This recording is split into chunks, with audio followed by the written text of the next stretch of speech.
Bonjour, bienvenue à mon podcast de course à pied qui s'appelle Repousser les limites. On va parler de course à pied, plus particulièrement en sentier. Après 7 ans de course, cette année, j'ai décidé de me lancer dans la plus longue aventure que j'ai jamais faite encore de course en sentier, qui est 100 miles, la distance mythique 160 km. Je vais recevoir des invités. Ça va être un podcast hebdomadaire qui va être disponible en audio et vidéo. Donc, merci d'être là et bonne écoute!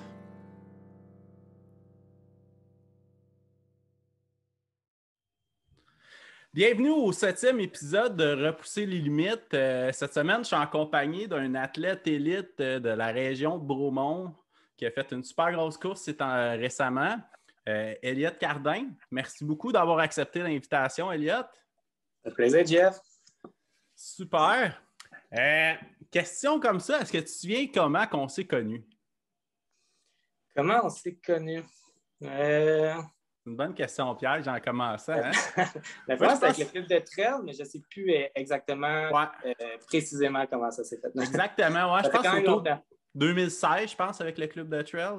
Oui, c'était dans mes premières fois, en fait, avec le club de trail, puis tu étais toujours là.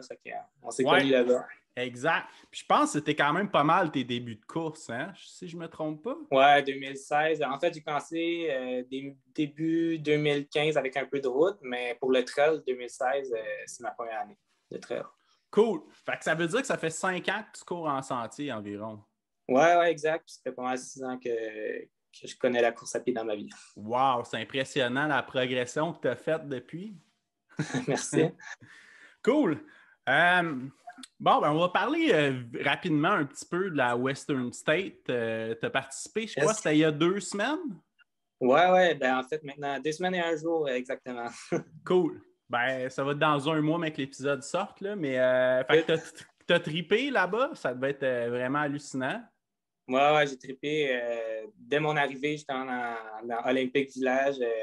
C'est vraiment incroyable. Tu sais, c'est une petite course, la Western State. Il y a environ 360 personnes sur la course. Puis là-dedans, il y a une vingtaine à trentaine d'athlètes professionnels. Fait que le village est petit, tu as la chance de parler avec tout le monde, de voir les pros. Ils ont du temps en masse pour te jaser, donner des trucs. Fait que l'ambiance est super cool. Quand tu arrives dans Olympic Village, puis tout le monde fait des shake-outs dans la montagne aussi. Fait que tu es en train de courir dans la montagne, puis tu croises Dylan Bowman, tu croises Jim Walmsley, Eric Sensman. Fait que c'est vraiment quelque chose de cool. Hein. Super. Ouais, c'est sûr que ça doit être écœurant. Puis c'est une course tellement mythique et légendaire en plus, là. Oui, exact. Puis, tu sais, on parle gros de cette course-là comme une course en route, puis c'est 100% le cas. Là. Tous les bénévoles, souvent, ils ont déjà fait la course, puis ils sont vraiment contents de voir les gens courir. Ils encouragent super gros. Puis, c'est des ravitaux quand même très difficiles d'accès. Fait que, les gens sont vraiment dévoués pour cette course-là. Là-bas, c'est la grosse fête là, durant toute la semaine. Cool. Puis, est-ce que tu as rencontré Gardy Hensley? Non, je ne connais même pas, en fait. Je pense que c'est le fondateur de la course dans les années 73, quelque chose comme ça. Oui, non, j'ai vu Craig, qui est le représentant, le directeur de course, en fait. Okay. Puis Diane aussi, qui était la directrice de course, mais je ne pense pas l'avoir vu. Non. Mais je pense pas que Gardy la faisait cette année, je ne suis pas trop sûr. Là. Il est rendu dans 70 qui passait aussi, avancé. Oui, ça commence à être tough à cet âge-là. Mais pour vrai, il y avait des personnes là, assez vieilles, justement, des 70 ans, qui faisaient la course, puis c'est vraiment impressionnant à voir. Ah ouais? Ouais. Le temps de Cooper, c'est-tu 30 heures, si je ne me trompe pas? Oui, c'est 30 heures. Oui, 30 heures. Ouais. Puis il y en a qui le font à peu près en ça, 30 heures, je crois. Oui, puis cette année, il y avait plein d'arrivées, tu sais. De 27 heures à aller à 30 heures, il y a du monde qui arrivait sans cesse. Là. Fait que le lendemain matin, aller voir les arrivées, c'était assez hot. Puis pour vrai, c'est incroyable, les gens qui ont continué comme ça, qui ont passé à travers toute une nuit, qui ont même vu le lever du jour, puis il faisait chaud. La deuxième journée, là, dimanche, c'était terrible pour vrai. Il faisait déjà le matin 45 degrés. Il faisait plus chaud? Oui, il faisait plus chaud, puis il annonçait plus chaud justement pour toute la journée. Puis il a fait extrêmement chaud, là. Oui, la journée de la course aussi, vendredi, c'était pas si mal. Puis la canicule commençait à partir de samedi. Puis après ça, ça s'est poursuivi gros dans l'Ouest, même dans l'Ouest canadien, Ouais. des vagues de chaleur assez extrêmes. Puis ça, c'était Ouais, ouais, partout sur la côte Ouest. Fait eux, ils ont eu une semaine difficile niveau chaleur. OK. Puis c'était comment en Celsius, en fait? C'était dans 40, c'est ça? Ouais, il y a même des. Tu sais, ça dépend toujours quand tu es 100% exposé au soleil, facilement 45 degrés dans des canyons. Mais sinon, tu sais, grosso modo, c'est 37 degrés sans facteur soleil, mettons. Ouais, c'est intense, ça. Ouais. Pour vrai, tu sais, on dirait que j'étais tellement focus durant la course, je m'en rendais pas trop compte. On dirait que j'étais vraiment focus à être conservateur, prendre mon temps, être sûr de ne pas overeat. Mais ouais, puis c'est quand tu arrives 100% au soleil que tu te rends compte que tu cuis vraiment. Tu sais, c'est un show sec. C'est quand même différent d'un show humide ici au Québec. Ici, c'est vraiment écrasant. Là-bas, tu n'as pas cette impression-là que c'est écrasant, mais c'est brûlant. Tu le sens sur ta peau, là, tu cuis vraiment. Fait que, ça, c'était tout un défi stressant. Cool. Puis, tu sais, malgré l'abandon vers la fin, je pense que tu es quand même super satisfait de ta course. Ouais, je suis quand même satisfait. Puis ça a aidé aussi tous les beaux commentaires que j'ai eus, tout le support que j'ai eu au Québec. Je pense que les gens ils ont vraiment aimé suivre la course. Puis ça, on dirait que ça fait en sorte que j'en retire plus de positif, c'est sûr, parce que c'est jamais facile lâcher. Puis lâcher aussi proche du but. Puis jusqu'à la fin, j'étais dans mes temps. À chaque ravito que j'avais, j'étais dans mes splits que je voulais, que j'avais visé. Je visais un 17 heures, même un petit peu moins de 17 heures. Fait je pense que j'arrivais tout le temps à 3 minutes après mes splits. Fait que j'étais vraiment dedans les temps. Puis j'avais l'impression que j'allais être capable de pousser la fin de course, surtout que le soleil se couchait tranquillement. Mais dans la dernière descente, mon genou s'est mis vraiment à lâcher. J'étais déjà blessé un peu avant la course. J'avais une tendinopathie à l'intérieur du genou. Puis je l'ai senti toute la semaine. Je n'avais pas couru du tout, juste couru la veille de la course pour être sûr de juste avoir un petit shake-out. Puis finalement, je l'ai senti tout le long de la course, mais j'étais quand même de faire avec. Mais ça me ralentissait dans toutes les downhills. Fait que je ne pouvais pas aller chercher de position dans les downhills, même que je me faisais dépasser souvent. Les downhills, habituellement, c'est ma force. Fait que j'aurais pu exploiter ça un peu, mais c'était impossible. Fait que ce que je faisais, j'attaquais gros un petit peu plus les montées. Fait que dès qu'il y avait une montée de canyon, sans exagérer pour pas overheat, mais j'essaie d'avoir un bon hit. Ça veut dire que c'est un bon signe pour une prochaine fois, mais que tu sois guéri à 100%. Oui, exact. Puis c'est ça qui fait en sorte que je suis quand même satisfait. Je sais que j'ai risqué gros pour arriver là, puis je savais que je n'étais pas dans une bonne santé. Tout l'hiver, j'ai eu des problèmes avec le surentraînement, problème de testostérone, la prolactine qui est débalancée. Il y a aussi le cortisol au repos. Fait que c'est tous des signes que je suis en surentraînement. Fait que j'ai vraiment diminué le millage. J'ai fait le minimum pour arriver à la Western State relativement près, mais je savais que ça n'allait pas être non plus 100%. Mais ça, j'étais prêt à dealer avec ça puis prendre le risque de quand même aller voir ce que j'étais capable de faire. Parce que quand on est surentraîné, il y a quand même une possibilité d'être capable de performer. Il faut juste qu'après ça, il faut absolument prendre un bon repos. Puis c'est ce que je suis en train de faire justement. Je vais avoir pris off après la course puis recommencer très progressivement. Il y a 3 jours, j'ai repris là, avec 10 minutes, 20 minutes et 30 minutes de course. Puis c'est ça, hier j'ai fait un 40 puis aujourd'hui je vais faire 50. Fait que j'augmente de 10 minutes par jour. Fait que des petites run easy. Mais c'est ça, le focus, ça va être de revenir 100% là, pour le reste de la saison. Parfait, ça. Puis écoute, ça me surprend que leur application du Western State n'ait pas planté. Là. On était tellement de Québécois à faire des refreshs là-dessus. Là. Ouais, tout le monde me disait j'avais tout le temps collé. C'est vraiment hâte d'avoir eu tout ce support-là. Pour vrai, je suis vraiment reconnaissant que les gens aient aimé suivre cette course-là puis que tout le monde était avec moi pour cette course-là. Puis je vais y retourner, je vais essayer de faire un autre bon show puis me rendre jusqu'à la piste d'athlétisme cette fois-ci. Ben moi, je me rappelle, avant de me coucher, là, j'ai vu que tu étais rendu 11e. Puis là, j'étais hey, s'il fait un top 10, il retourne l'an prochain. Puis là, j'étais en train de capoter. Là.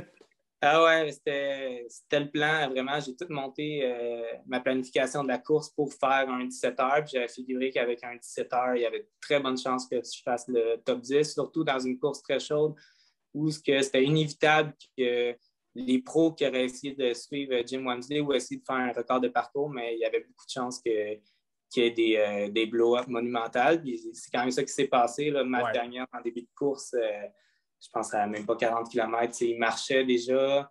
Ça, j'ai vu Charlie Ware, Jeff Browning. Il y en a plusieurs que la course a été vraiment difficile, dont moi aussi, en fin de course, je n'étais plus capable avec la chaleur. Il m'en manquait vraiment pas gros parce que le soleil se couchait, l'ombre commençait à se faire voir, puis j'avais beaucoup de places qui étaient plus exposées au soleil.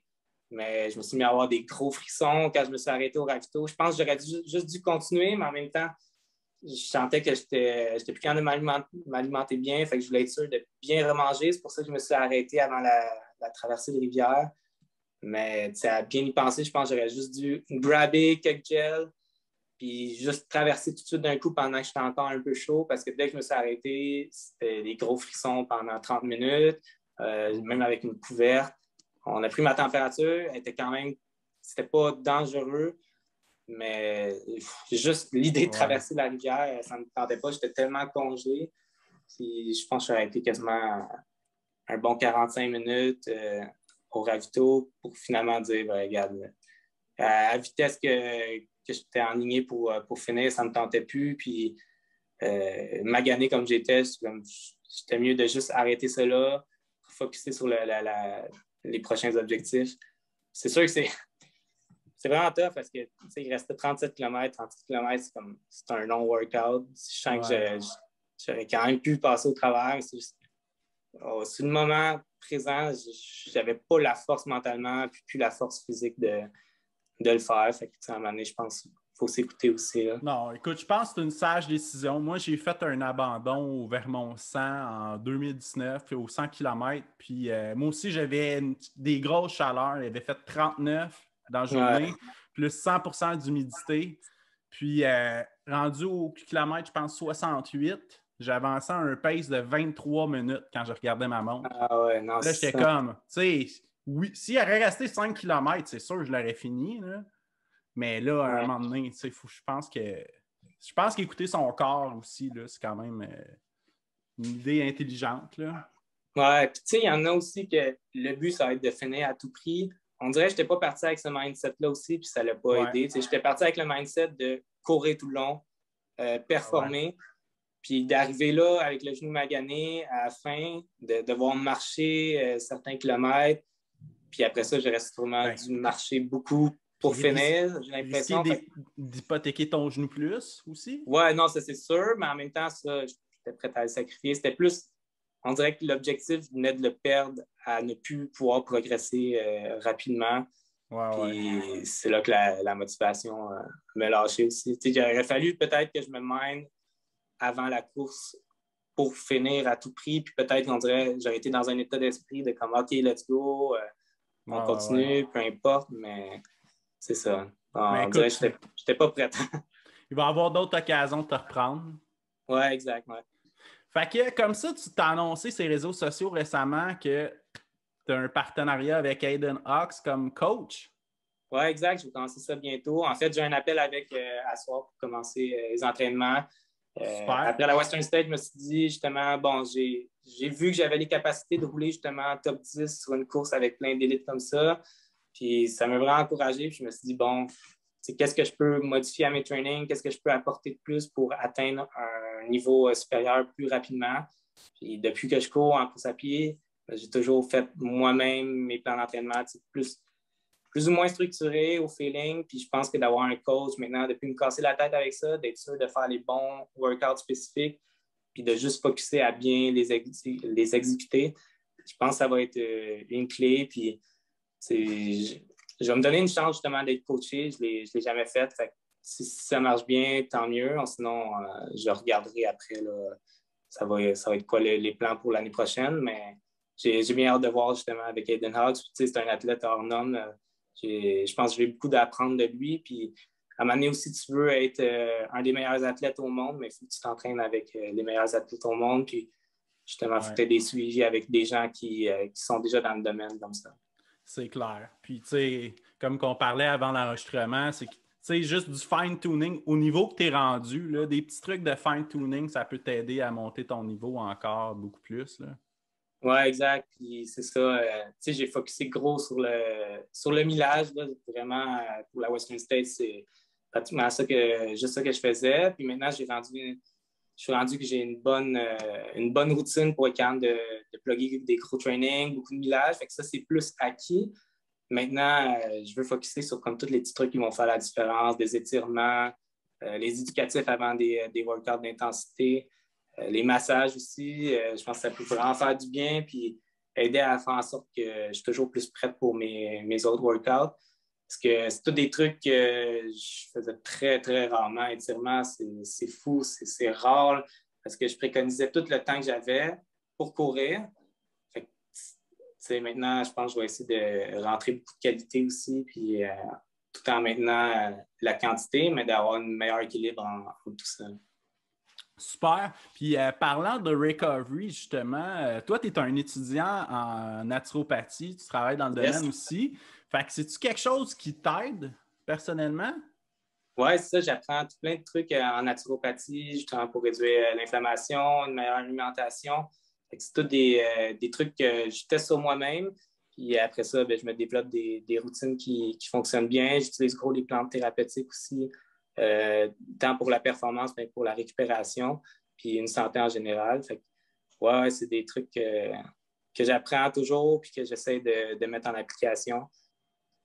Cool, super. Puis as-tu des conseils rapides à donner comme ça ou c'est très compliqué comme science, pareil, là? C'est quand même compliqué comme science, oui, parce que chaque personne est différente, puis on n'a pas tous les mêmes besoins biochimiques. Fait que ça fait en sorte que ce qui marche pour moi peut ne pas fonctionner du tout pour une autre personne. C'est la même affaire pour de la nutrition sportive. Il y a des gens qui vont être capables de manger 400 calories à l'heure, puis moi, pour l'avoir essayé, ça marche plus ou moins bien. Fait que, on a toute une résistance différente face à ça. Mais c'est sûr que la clé numéro un pour bien récupérer, c'est de faire attention à vraiment ce que tu manges. C'est pas un stress physiologique supplémentaire parce que l'alimentation, ça peut être perçu comme un stress pour l'organisme. Donc, mettons, par exemple, quand tu manges des aliments qui sont grillés, des glucides qui vont devenir croustillants, mettons, à la limite, ça peut même être du tofu dans le poêle qui devient grillé. Mais ça crée des molécules radicalaires. C'est de la glycation qu'on appelle, c'est un peu plus technique. Mais ça crée un stress pour l'organisme. Ça va activer le système immunitaire, créer un peu d'inflammation. Fait que si tu rajoutes ça en plus d'un entraînement qui est super demandant, qui va créer des déchets métaboliques, qui va créer de l'inflammation aussi, mais ça peut faire en sorte que ton corps il est moins capable d'absorber l'entraînement. Fait que de bien manger, c'est super important. Fait que, grosso modo, vu que c'est super compliqué, je peux donner juste des petits trucs de base, mais après ça, c'est sûr qu'il faut rentrer plus en détail. Mais faire vraiment attention à l'indice glycémique, la charge glycémique des aliments. Parce que quand on fait monter super haut l'insuline, mais l'insuline est pro-inflammatoire. C'est super bien, mettons, après un gros training, si tu veux faire monter l'insuline quand même plus rapidement, 30 minutes, je te dirais après un training, parce que ça va avoir un effet anabolique. Donc, vraiment, c'est là que tu vas commencer à récupérer, refaire du muscle. Mais après ça, tu veux pas que tu restes dans un état où que la glycémie est super haute et que l'insuline est dans le tapis, parce que tu vas vouloir récupérer bien aussi. Puis c'est ça. Si ça fait du stress pour l'organisme, tu augmentes aussi le niveau de cortisol, fait que ça peut tout être problématique, créer de la résistance à l'insuline. C'est toutes des choses qu'on ne veut pas. Fait que c'est vraiment une qualité des aliments le moins transformé possible. C'est niaiseux, mais de manger le plus des aliments frais, des aliments simples, que tu es capable de reconnaître tous les ingrédients, c'est la clé là aussi. On ne veut pas plein de trucs transformés que notre corps va avoir de la misère à se débarrasser ou à gérer. Ouais. Ben, on a une chose en commun. Moi, je ne suis pas végétalien super by the book. Je suis plus comme. Mais j'essaie quand même de m'orienter plus vers le plant-based nutrition un peu. Des aliments simples, pas composés. Puis, moi, je me suis rendu compte que j'ai quand même. Mon recovery time s'améliore en mangeant des trucs qui sont pas. Parce que notre corps a plus de facilité aussi à digérer ça puis à les assimiler. Oui, exact. Puis c'est ça. c'est vraiment de se rapprocher avec des aliments les plus purs possibles. Après ça, le choix d'être végétalien, végétarien, c'est plus un choix personnel, un choix au niveau de l'éthique aussi. Il y a une façon de manger végétalien, d'être super en santé, super en forme, mais il faut savoir ce qu'on fait aussi, parce qu'il y a des gens qui vont le faire, mais qui ne seront pas nécessairement en forme. Fait que pour eux, c'est peut-être plus avantageux de garder des œufs, mais se concentrer à manger des aliments de bonne qualité, versus que de vouloir à tout prix être végétalien et que ça ne marche pas. Puis c'est sûr que ça vient. N'importe quelle alimentation, ça demande une connaissance. Donc, même en mangeant de la viande, il y a plusieurs trucs à savoir aussi pour que ça soit fait d'une façon, premièrement, plus éthique si c'est un côté qui nous intéresse, mais après ça aussi que la viande, il y a des qualités de viande différentes, des vaches qui vont être nourries à l'herbe en liberté, ils n'ont pas la même qualité qu'une vache élevée en enclos tout entassée. Ça, c'est certain, elle va être plus riche ces graisses vont être plus riches en oméga-6. En oméga-6, c'est l'acide arachidonique qui va être super pro-inflammatoire, tandis que si elle a été nourrie à l'herbe, elle va créer dans ses matières grasses plus d'oméga-3 qui sont anti-inflammatoires. Donc, même en mangeant de la viande, il y a une façon de la manger puis que ce soit plus favorable à la santé. Puis toujours aussi, c'est sûr qu'il y a une question de quantité dans toute chose aussi. Oui. Puis toi, est-ce que tu étais déjà végétalien quand tu as commencé la course à pied ou c'est venu après? Non, j'étais déjà végétalien. Ça fait quand même vraiment longtemps. Okay. J'ai commencé, je me semble, quand j'avais 18 ans. Ça fait une couple d'années. C'est presque une dizaine d'années que je suis végétalien. OK, super. Fait que j'allais te demander si tu as vu des différences au niveau performance ou mais c'est dur à quantifier. Oui, ça a été dur à quantifier vu que j'ai toujours été végétalien, mais pour avoir commencé quand j'étais jeune, là, j'avais remarqué une différence. Je faisais gros du skate à l'époque, puis j'avais vu une différence sur ma santé vraiment gros. Puis j'avais eu des problèmes de santé aussi que j'ai réussi à bien contrôler justement avec l'alimentation puis mes connaissances tranquillement qui grandissaient pour la naturopathie. C'est super ça. Puis toi, tu t'es lancé quand même rapidement dans une course de longue distance, si je ne me trompe pas? Oui, en fait, dès que j'ai commencé du trail, j'ai fait mon premier ultra dans la même année, en 2016, qui était le Bourmont Ultra, le 50 km.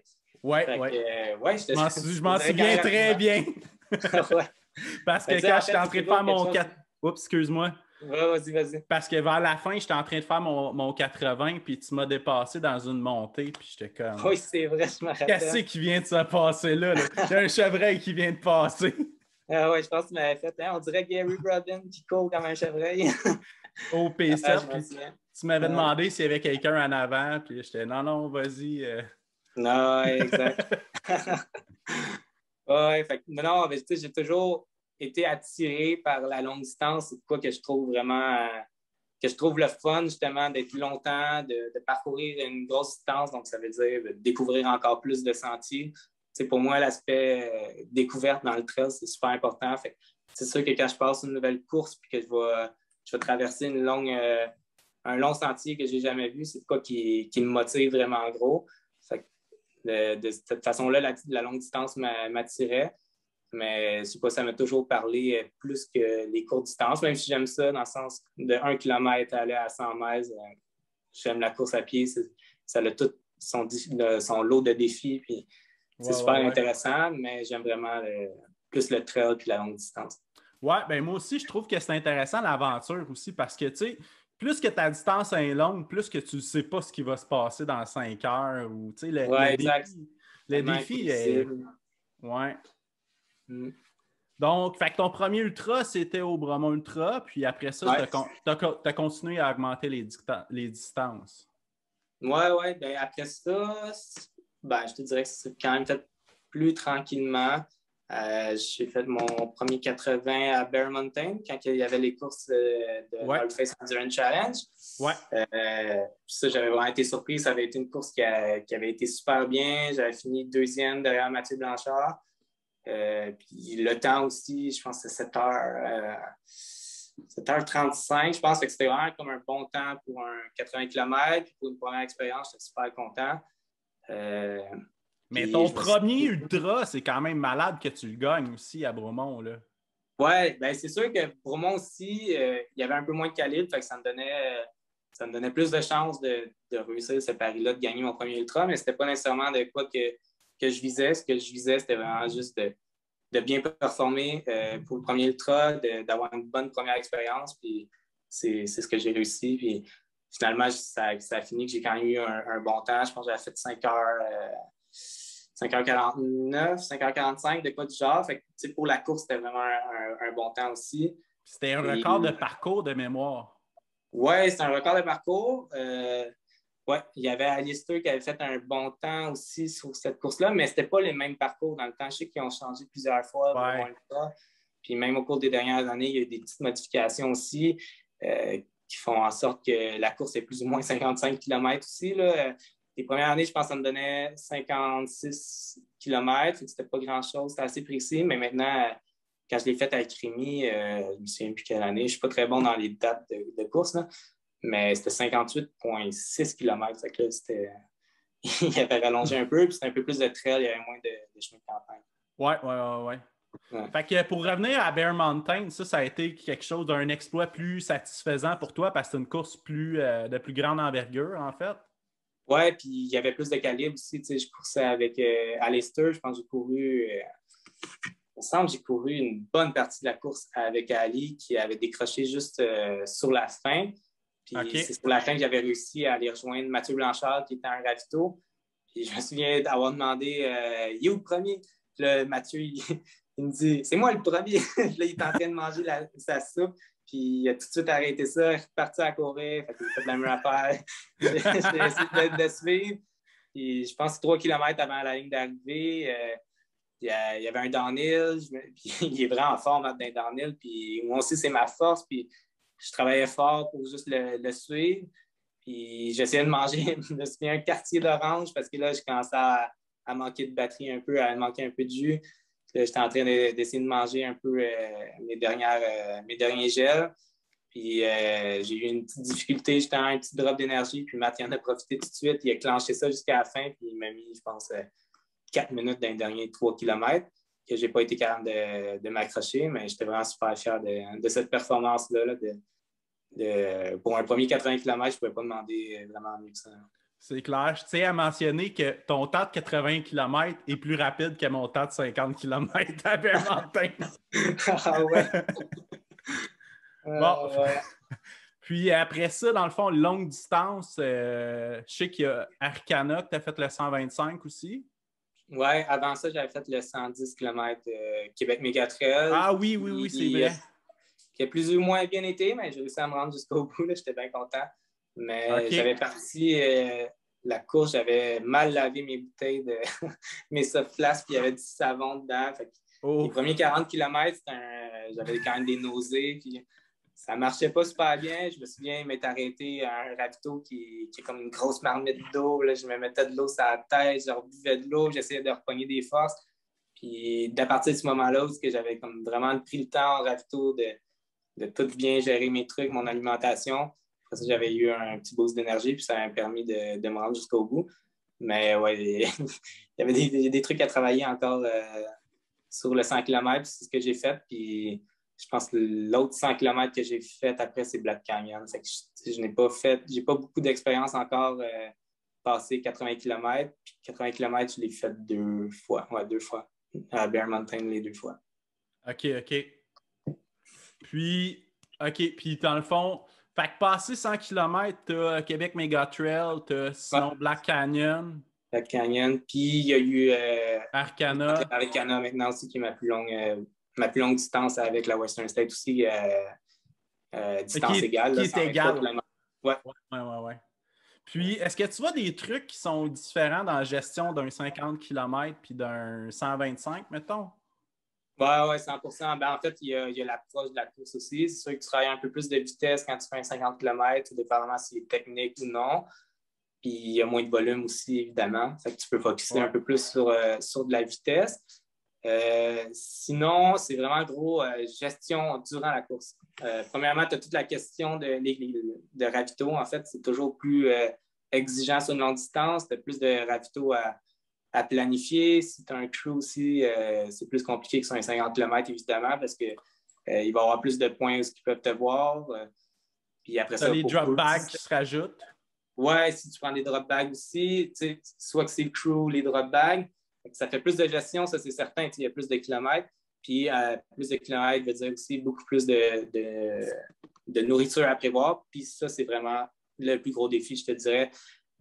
Souvent, sur 50 km, ça va bien, ça se fait relativement quand même vite. Fait que tu n'as pas besoin de manger autant. Mais dès que tu te rends à 100 km et plus, c'est souvent là que les problèmes gastriques apparaissent.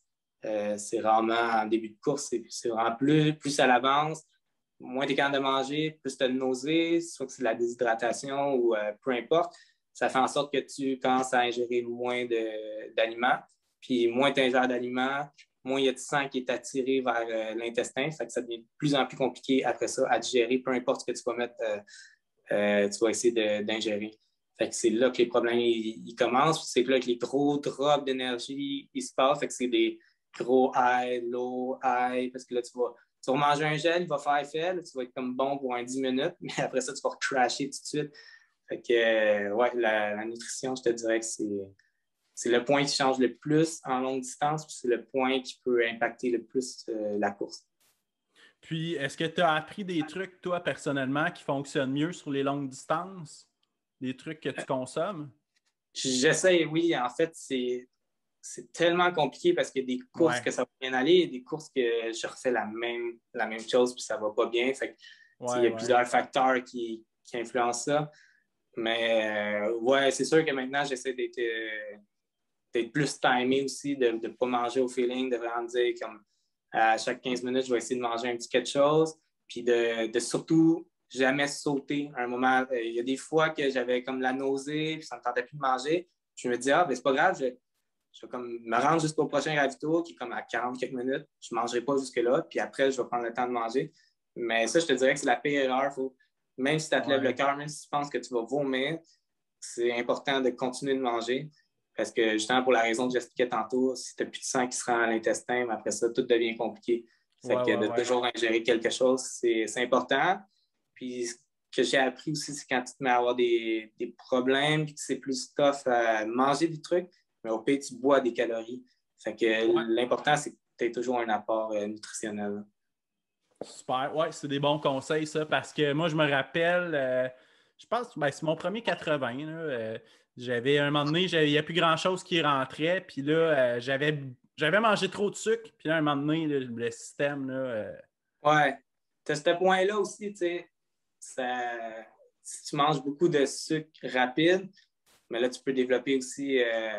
ce que ça fait, en fait, gros du sucre dans l'intestin, ça ramène toute l'eau, ça défait la pression osmotique qu'on appelle, c'est un peu plus technique, mais ça ramène de l'eau, puis ça peut causer des diarrhées, des crampes abdominales. Fait que là, c'est gros de connaître son corps, justement, parce que comme j'expliquais, on est tous différents. Il y a des gens avec le sucre de canne, ça ne passera pas pantoute. C'est sûr qu'après 1 heure, ça leur donne des grosses crampes. Même affaire avec le Coca-Cola, c'est pas tout le monde qui va bien réagir à ça. Fait que je te dirais que la meilleure stratégie, c'est avant une longue distance, c'est au moins de faire au moins 3-4 heures de course où ça va être le gros focus, ça va être de manger comme la journée de la course, comme tu prévois manger. Puis c'est là que tu vas voir s'il y a des problèmes. Puis tu y vas à l'allure course aussi, évidemment, parce que manger à un pace endurance versus manger à un pace performance, c'est pas la même game. Fait que c'est vraiment de représenter 100% la journée de la course sur une plus petite courte période de temps, mais de tester 100% la nutrition comme tu penses que tu vas être capable de faire. Puis s'il y a des modifications, ça va être là qu'il va falloir que tu songes à faire ça puis les retester juste avant la course. Super. Ouais, c'est des bons conseils, ça. Puis, toi, est-ce que tu as déjà couru de nuit sur une longue période? C'est Arikana, en fait, longue période, plus ou moins. Ouais, le départ, t'es à 2 heures, je crois, dans ce temps-là. Ouais, 2 heures du matin, fait que t'es quoi, 3 heures peut-être dans l'obscurité, fait que c'est pas énormément long. Fait que non, j'ai pas fait de course comme l'UTMB où que tu traverses une nuit. Non, c'est à venir, mais je pense que là, c'est justement à l'entraînement, c'est la même chose. Ça va être d'aller faire une course dans les heures que tu soupçonnes qui vont être les plus difficiles, puis de tester ton alimentation parce que l'alimentation, j'imagine, en pleine nuit, ton corps ne va pas répondre de la même façon qu'en plein jour. Fait que ça va être de voir ce que tu es capable de faire en pleine nuit, puis de trouver justement puis de suivre ce protocole-là durant la course. Oui, exact. Ouais, c'est dans mes prochains plans Ouais. prochainement, ça. Tester la caféine aussi. La caféine, surtout un café, mettons, ça peut être vraiment irritant pour l'intestin. Et là, je pense que plusieurs personnes ont expérimenté le café. Le matin, tu prends un café et la première affaire que ça va faire, ça va être irritant intestinal, puis c'est sûr que ça te fait aller à la salle de bain. Fait que, en course, ça va pas être vraiment différent. Fait que faut que tu saches si la caféine te fait bien, puis de voir justement qu'est-ce que ça va faire sur ton intestin. Bon, sinon, de la caféine, mettons, dans du yerba maté ou dans certaines boissons énergisantes, n'aura pas le même effet qu'un café. Souvent, le café est beaucoup plus irritant que de la caféine qui vient du yerba maté, qui vient du thé ou qui vient d'une boisson énergisante. Fait, à ce niveau-là, après ça, tu peux choisir tes sources de caféine puis être sûr de ne pas avoir des problèmes gastriques parce que pour avoir vu un peu dans le milieu de la course à pied, il y a plusieurs personnes que ça ne marche pas, la caféine, puis c'est là qu'ils vont commencer à avoir des crampes abdominales. Oui. Super. Puis, c'est quoi tes objectifs à venir prochainement? Objectif à venir, il y a le 28 km Lonely Wolves de l'UTHC dans Charlevoix. Fait que je ne sais pas encore quand exactement. J'ai une couple d'amis qui veulent le faire avec moi. Fait qu'on va aller pousser ça. Essayer de rentrer un peu de vitesse, justement, une petite courte distance comme ça, c'est parfait pour tester la forme. Ça va être gros pour le plaisir, mais aussi je vais le rentrer dans l'entraînement justement comme un bon tempo, puis comme un point où je peux voir si l'effet de l'entraînement est bon, puis si j'ai des bons résultats. Après ça, il y a peut-être Québec Mégatrail, je ne sais pas encore. Là, en ce moment, je suis un peu dans une zone que je recommence à courir. Je vais regarder si le surentraînement semble derrière moi, si j'ai bien récupéré. Si j'ai bien récupéré, j'aimerais bien faire le Québec Mégatrail. Je ne sais pas encore quelle distance. Ça va de 50 à 160. Fait que, rendu là, je me déciderai puis je regarderai si je peux rentrer sur la course. Après ça, ça va aller à Arikana, qui est le 125. Fait que ça va être le gros objectif pour la fin de saison. Puis, je vais quand même de rentrer du volume à ce moment-là. OK. Super. Puis, est-ce que tu vois déjà une bonne récupération ou c'est encore trop frais de ta course de la Western State? La récupération de la course a super bien été. J'ai été 2 jours raqué. Après ça, musculairement, c'était revenu à 100%. C'est vraiment juste que je voulais pas surcharger mon corps. Je voulais être sûr que je récupère super bien. Parce que le surentraînement, tu vois ça un peu comme un burn-out. Il ne faut pas que tu surcharges trop ton corps, sinon tu fais juste crasher plus vite. Pour être sûr que ce soit derrière moi, ça a été 100% repos. Fait que oui, ça a super bien récupéré. Puis je te dirais que là, les 2 premières courses que j'ai faites easy, le genou me faisait mal. Puis là, de plus en plus que je cours, de plus en plus ça disparaît. Fait que je pense que le genou, ça va être pas mal fini dans une semaine environ. Parce que les tendinites, j'ai remarqué que quand je ne cours pas sur une tendinite, ça devient pire. Ça fige, puis c'est vraiment pire. Fait qu'il faut que je sois en mouvement quand même, mais pas trop. Juste des run easy, puis de quoi qui fait que mon genou, il y a une certaine mobilité, puis il y a toujours un peu de mouvement, mais sans le surcharger. OK, super. Bon, ben c'est excellent ça. Puis, dans le fond, pour l'avenir à venir, tu refais le Black Canyon? Oui, ça va être le gros défi, en fait, cet hiver, en février. Fait que je te dirais que le mois de décembre à janvier, ça va être là que je vais avoir les plus gros blocs d'entraînement. Je vais voir qu'il y a Denard ce qu'il va prévoir pour moi pour arriver en forme à cette course-là. Mais ça va être le gros objectif. J'aimerais bien ça avoir une deuxième position, avoir le Golden Ticket, puis me retenter sur la Western State. Ça va être l'objectif principal. Il reste à voir si ça va être faisable. Sinon, je vais essayer de me mettre dans la loterie aussi, puis d'avoir ma place pour en 2022 sur la Western State. Cool, super. Ben, merci beaucoup pour ton temps, Elliot. Puis on va te souhaiter bonne chance pour la récupération là, et les nouveaux projets à venir. Thanks. Bon, ben merci. Ça fait plaisir, Jeff.